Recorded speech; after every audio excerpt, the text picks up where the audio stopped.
Hello, everyone, and good morning. I want to thank each and every one of you for joining us today for our webinar, Unlock a World of Possibilities with 529 Plans. Today, we will discuss new changes to 529 plans and how they can be used for education, your family's financial plan, and more. We do have the Q&A feature available, so you can submit questions through that option, and if there's time at the end of the session, those questions will get addressed. You can also submit any questions to us via email at marketing@yoursummit.com, and I will display that email address near the end of our session today.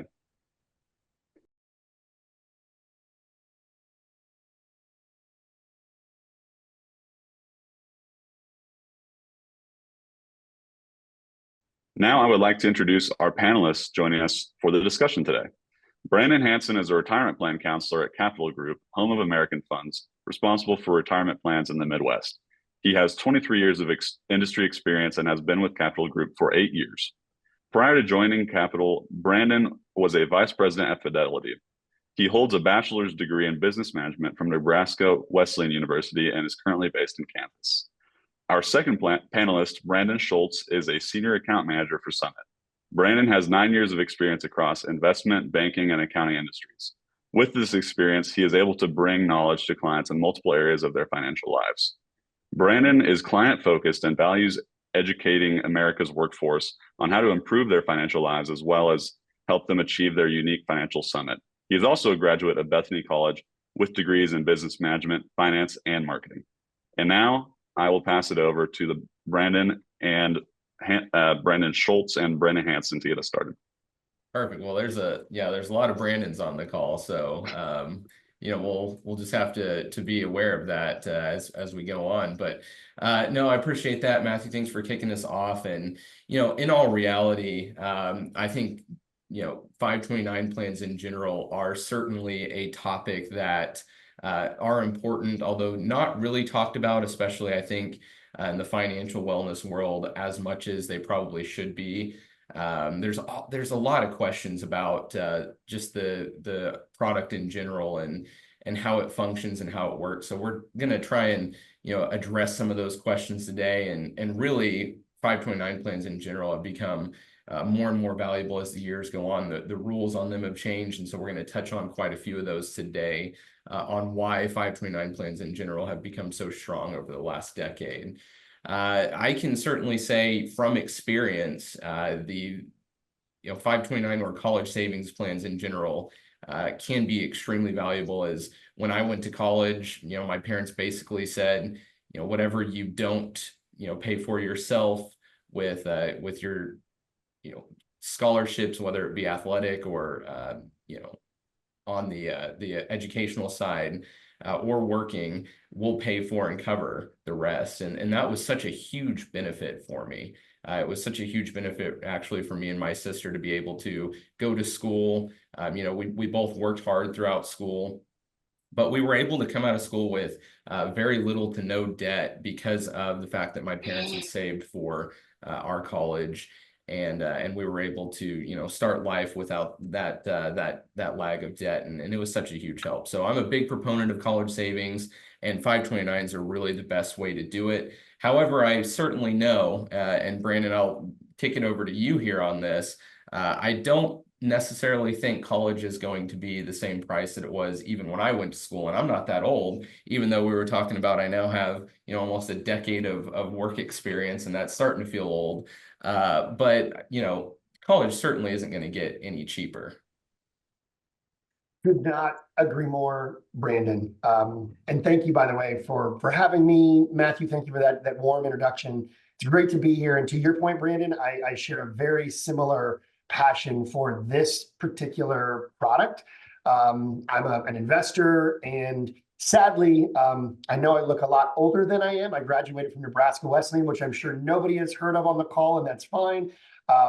But in 2004. So what's interesting about that is the 529, this here came about in 1996. So my parents were fortunate enough to invest in a 529 for decades, if you will, certainly years before I started college in the year 2000. But Brandon, that's a very cool story that you shared, and I'm one of the same. What Matthew didn't say in the opening with my bio is that when I went to Nebraska Wesleyan, I graduated, and because of that, I was able to find a job in this financial services industry at Fidelity on the East Coast. I met my wife, Christy, through going to college, and we now have 4 kids. And Brandon, we didn't touch on this on our prep calls, but we celebrated 20 years of marriage yesterday. And all of this would not have been possible had I not gone to college and met my wife. So when we talk about unlocking a world of possibilities, I did not name this presentation, but it is very near and dear and true to my heart. And we're very passionate about how this works and truly what possibilities it can open by starting this. So thank you all for being here. Let's jump in. And Brandon, you're spot on. When you look at these numbers on this chart, we talked about this, it's alarming. It's borderline daunting. But that's why in 1996, the government, and we passed a great code and product called the 529. We actually celebrate May 29th in our household for fun because we've been contributing to our 4 kids 529s for now 16 years. We've got a 16-year-old daughter, a 14-year-old daughter, and twin-year-old boys that are 12. But if you just look at this, right? And Brandon, great point. I doubt Bethany College is the same price it was when you went there. It certainly isn't that at Nebraska Wesleyan, but just a 4-year public that we anticipate in just the year 2041 for 4 years will be 187,000. That's in-state.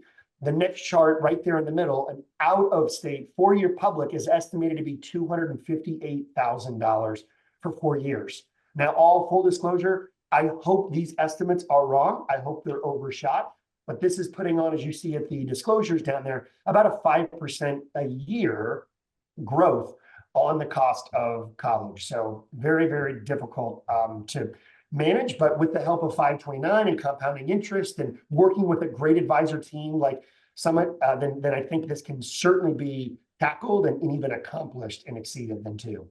And I think the other thing on this slide is when we look at, it's the year 2041. So if we think about, today in 2024 and, those that may be having kids or grandkids right now, those kids are going to be right near college education around that time. So you can almost kind of pinpoint, this is potentially exactly when my child or grandchild will be going to college. So very interesting. I know we've seen numbers before talking about, things compounding and things getting more expensive, but, really pinpointing it on 529s is, that is a little eye-opening. Great point. And by the way, this is too funny how this happened. We're at a neighborhood swim meet. What a great way to celebrate your 20th wedding anniversary, right? As a neighborhood swim meet yesterday, but it was great. Saw a lot of friends we haven't seen, that it was the first one of the season. And Brandon, ironically, another advisor here in the Overland Park area grabbed me, and we were talking about kids, and I can't believe how old and tall our kids are getting. And he said, we're sending Nadine off to college after the summer. I said, oh, that's great. Where's she going? And it was between Indiana and UC Santa Barbara. And ironically, it was not a hard decision. She quickly said, I'm not going to 10-degree gray cloudy weather like I saw in my visit to Indiana. No offense to you Hoosiers. We're going to UC Santa Barbara. And he told me, Brandon, that in the first semester, no financial aid, no scholarships for any kid. Annually, it's $72,000. So for the first semester, he is out $36,000. And hopefully after that first semester, scholarships and grants kick in. That's for all students. But I did look at him, Brandon, and I said, I sure hope you've got your American Funds 529s going. He goes, we absolutely do, and we're going to need them. So this is where we wanted to transition to why this is such a great vehicle for truly this opportunity. On the left-hand side, you can see the impact that we spoke to, specifically for family education needs at any stage of their life. Quick sidebar story here. When Christy and I were married a few years, we then got pregnant with Mia.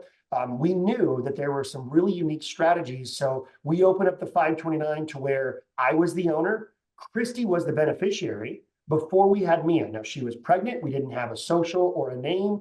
And then once Mia was born and a social was identified, we then moved the beneficiary from Christy to our daughter, Mia. So really unique benefits that can absolutely work in here then too. And we wanted to make sure we all mentioned this on this call. It used to be for higher education, 529s were. Now it's for K through 12 schools as well. So if you wanted to spend up to $10,000 per beneficiary, you can do that from your 529. So it's even gotten more and more flexible and attractive. That is the 529.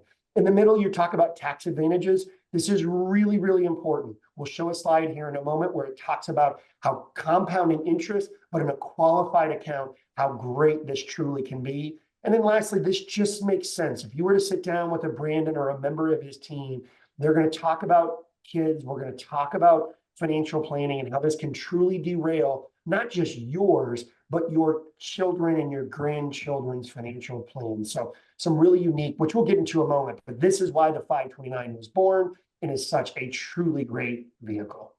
Yeah, and that last point I think is really well taken, in that pretty much everyone that we sit down with and talk to about their financial plan. I mean, everyone loves their family, and regardless, if it's parents or grandkids, that's part of the discussion. They are thinking about the legacy and thinking about, their kids and grandkids and how to fit them into their plan. So I do love that part of 529s and planning. But like you said, we certainly do have some data to support why it is important to save in something like a 529 plan, and that compounding is definitely part of it.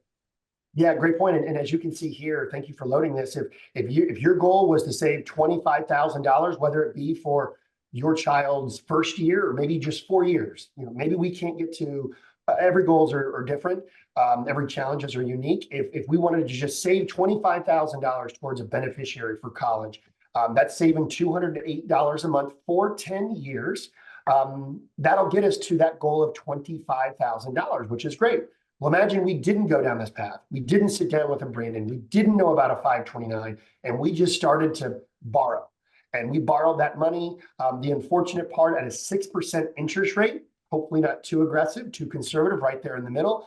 The cost of borrowing for the total repayment over, again, that 10-year frame would be $33,000. That's $8,000 difference through that compounding versus saving for college or spending down for college then too. By the way, we want to make sure you all come away with this with a lot of great, abundant resources. One of the best, besides Brandon and team on your call here, but is savingforcollege.com. That's a great website that is out there specifically for comparing taxes, different products, the Virginia, which is the American Funds Plan, but savingforcollege.com. If you didn't know about that, navigate out there. It's a wonderful website. Oh, no, that's great. Love getting extra resources. Sure. Kind of to your point on compounding, this next slide, which again, for those of you, a lot of you that are listening, you are very likely in one of our 401k plans that Summit is the advisor on. So this slide actually, serves two purposes, because we can see the value of compounding over time and saving over time. But, it's not much different in a 529 plan that, just making little changes or little increases to savings can actually make a big difference over the lifetime of trying to save for a child's college education over an 18-year period.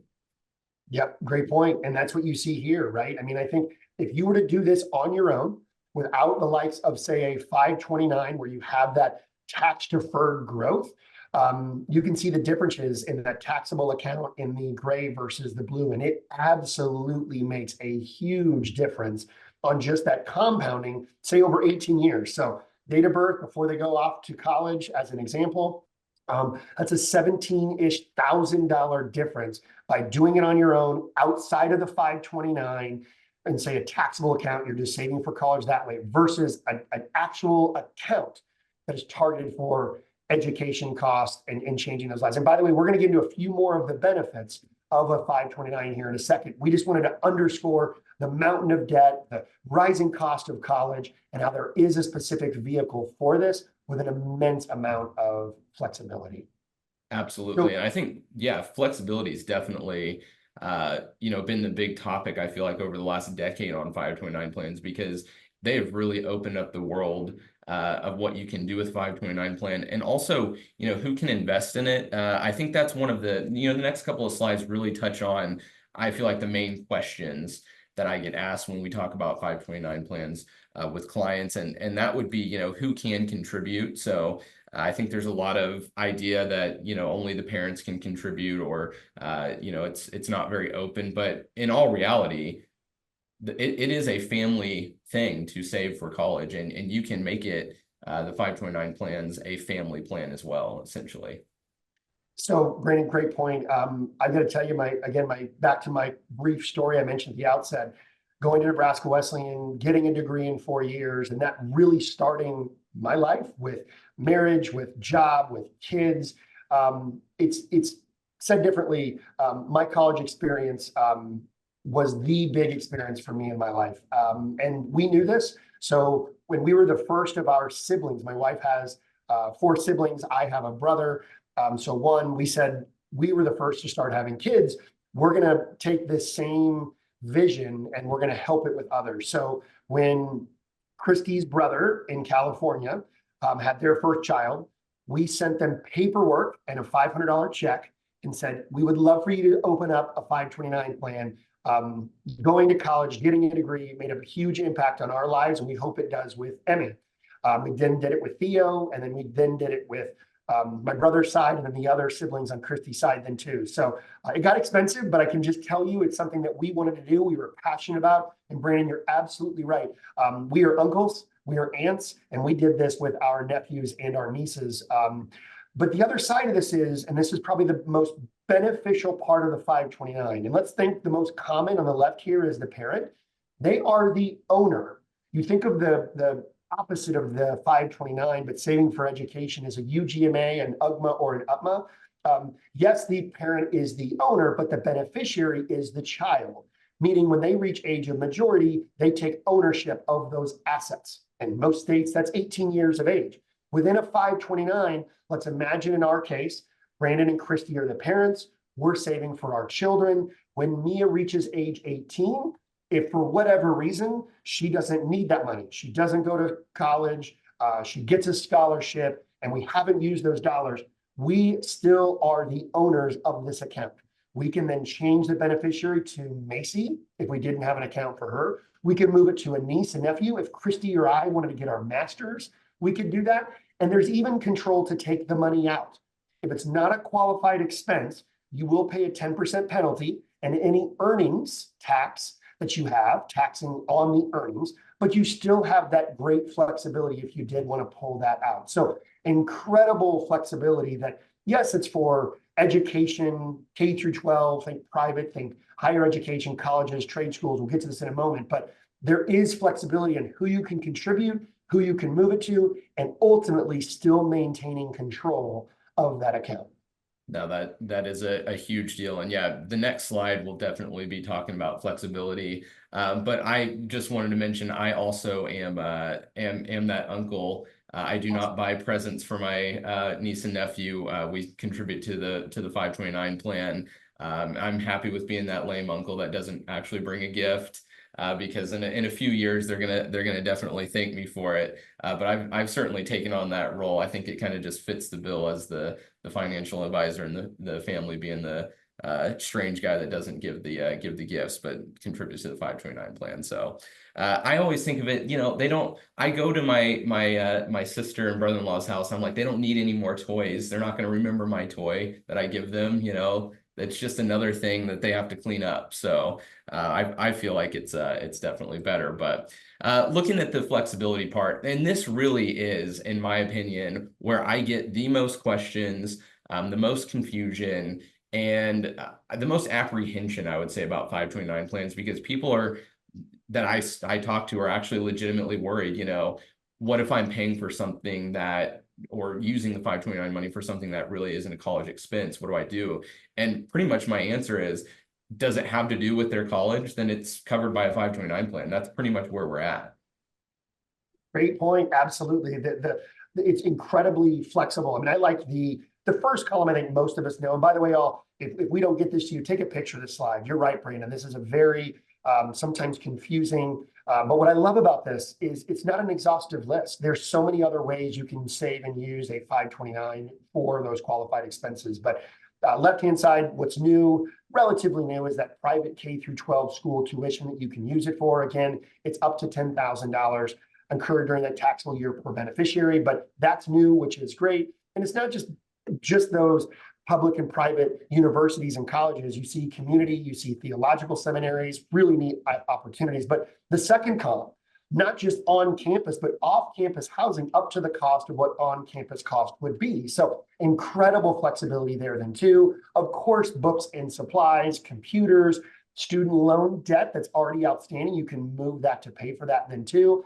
And then even so far, and we want to make sure you work with Brandon and your CPA, but if your child is fortunate enough to get a scholarship to cover those expenses, you can still pull that money out for that. Now you'll pay taxes on the earnings, but you will avoid that 10% penalty for non-qualified expense. So just incredible, incredible flexibility and how you can use your $529. And it's gotten better from when they launched this in the first year in 1996. Yeah, I can certainly remember a time where 529s were, really almost tuition only. And that was really kind of the purpose of it. And it's just opened it up so much more because of the fact that I think there's been, obviously we noticed there's way more to college expenses than just tuition.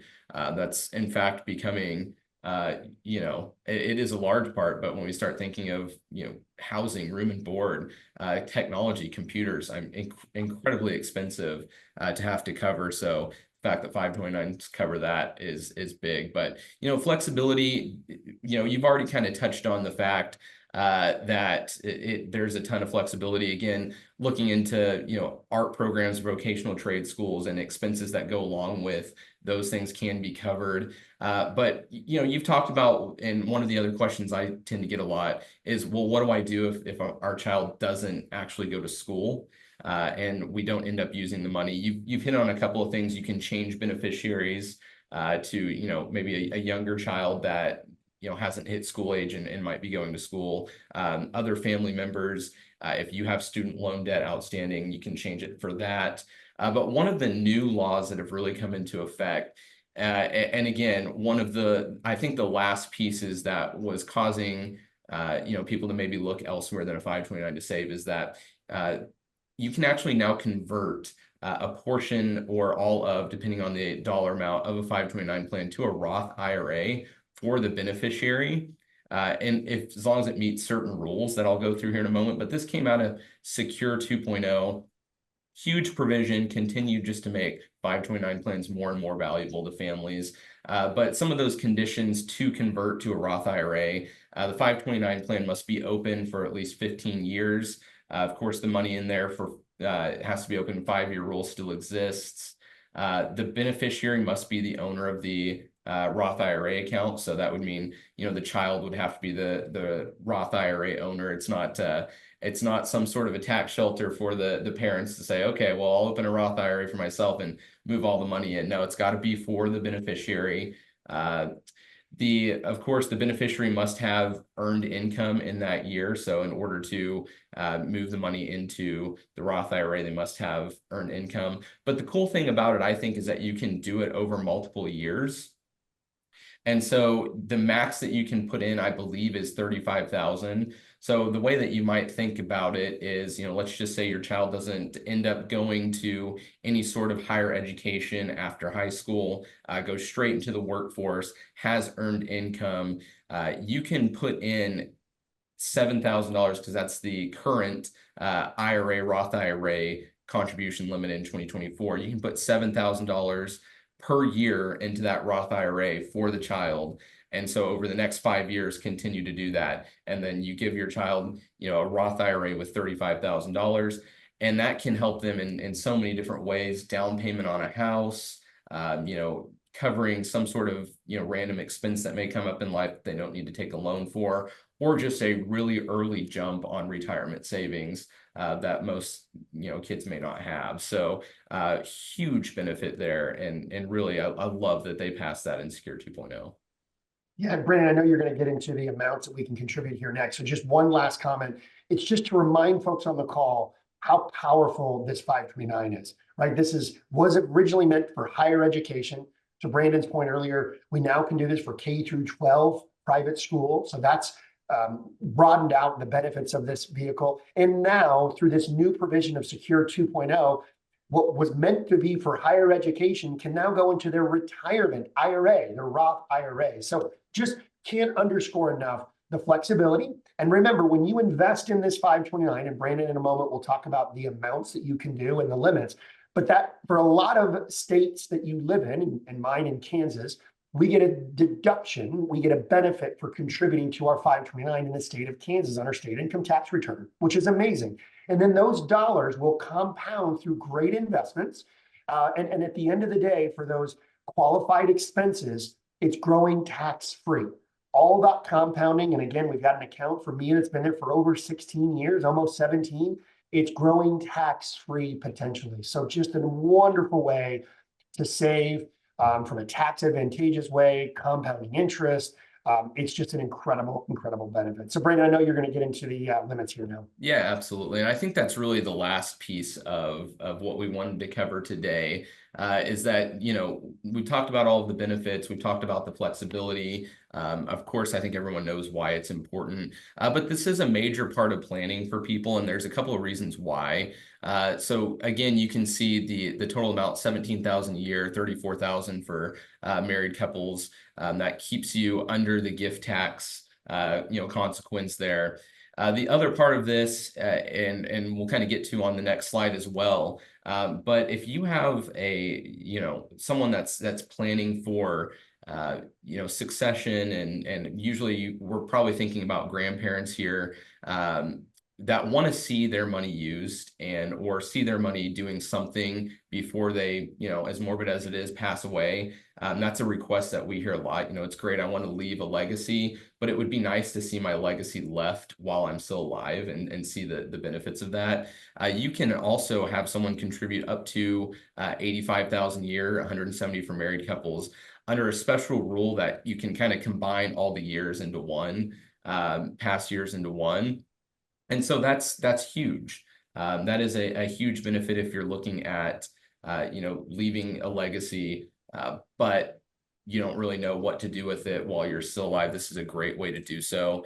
And I really do like this slide, as it shows that you can have this money go out to, multiple grandkids as well. It's not just based off of, the max that you can contribute for 529s as a total, it's per beneficiary. So, just an interesting slide here on planning and some of the things that we look at when we're doing financial planning for people is this right here. Can we find ways to be a little creative with how you use your money as a legacy? And this is certainly one of them. So I thought that was pretty powerful. The last thing I would mention, and Brandon, I wanted to, kick it back to you here one last time, just to touch on the different options that people can invest in. I think that's the last question I tend to get. What can I actually invest in with a 529 plan? American Funds is really our premier provider when it comes to target date or 529 plans. And in particular, we'll talk about the target dates. But there is a wide variety of things that people can invest in 529 plans. It is not narrow. Yep, great point. And it's continued to broaden. Each state has got a sponsored plan, usually from somebody like an American Funds from the Capital Group. Ours is sponsored by the state of Virginia, but widely available wherever this finds you, Oklahoma or elsewhere. But you're right, Brandon, a lot of flexibility where you may say, hey, we want to be really aggressive and picked on the far right. Individual American Funds, if you're using the Virginia 529, the College America plan. So that's where you'll say we want to invest in, so I don't know, Growth Fund America, New Perspective, an all equity, relatively growth strategy that's rather on the aggressive side, because you've got 18 years before your child goes to college and starts spending this down. You may enjoy this or want to build your own portfolio, and you can do that using those individuals. You might say, hey, I want a portfolio. I want something that's both long and short term, that's kind of mixed for me, and we'll continue to monitor and manage this as we get closer, or that's in the middle. Or on the left-hand side, to your great point, Brandon, these have been really, really well received. We are personally in these as well. These are the target date series, which simply means Mia, when she was born in 2007, she's got 18 years until she goes to college. It's scary to think that we're 2 years away. And ours would be managed to the 2026 fund. And maybe there's a 27 or a 28, but you find that year that matches closest to when your child will go to college. And in the beginning, it'll be very aggressive because you've got 18-ish years before they end up going to school. Perfect timing. Thank you, Brandon. So you can see 18 years on the lower left-hand side of the chart. But as they get closer to college, you'll see that you own less and less of the blue shaded areas, which is your stock funds, your more aggressive investments, and you'll begin to own more and more of the maroon shaded, which is your fixed income or your bond funds. This happens automatically. By the way, it's like watching paint dry. You won't ever notice this. And you will blink twice, me as 16, 17, 18, and we will have glided through the glide path along towards that closer year, as you see here, 24, 25, 26. Think of it as autopilot. So a lot of great flexibility, world-class investments to make this happen as well. Yeah, no, absolutely. And I love the fact that there are target date funds in 529s, because I think people can associate with those as, target date funds are very widely used in retirement plans, and people tend to understand those. And so you can kind of take that same mindset to your child savings. So, but Brandon, really appreciate your time today. I know that was kind of a lot to cover. We're going to be following up afterwards with a flyer that outlines a lot of what we spoke about today. And then also, I think we have a kind of a happy birthday card. So something, if you're like me and you're the uncle that doesn't bring presents to the parties, you can bring a Great uncle. Yeah, great uncles that you can bring to the birthday party, showing that you've contributed on the child's behalf, and maybe don't give it to them when they're 1 year old, because they're not gonna be able to read it. But tons of great information. If you all have any questions about 529 plans, we at Summit are absolutely happy to help you with any questions you may have, opening the accounts or questions about options out there. Again, extremely valuable investment vehicles. They continue to get more and more flexible, more and more valuable as we're able to convert them to Roth in the future, which is a big question mark a lot of people have had. And so really, really appreciate everyone's time today. And with that, I will pass it back over to Matt. Thank you, Brandon. I want to thank again both Brandon Hansen and Brandon Schultz for their time today and for sharing this informative and valuable information with us. And we would also like to thank all of you for joining today's session. If you have any questions or would like to be connected to a resource here at Summit, please email marketing@yoursummit.com, as we would be happy to assist. And to look ahead, go ahead and mark your calendars for September 5th, 2024 for Navigating the Medicare Maze, which we will look forward to holding then.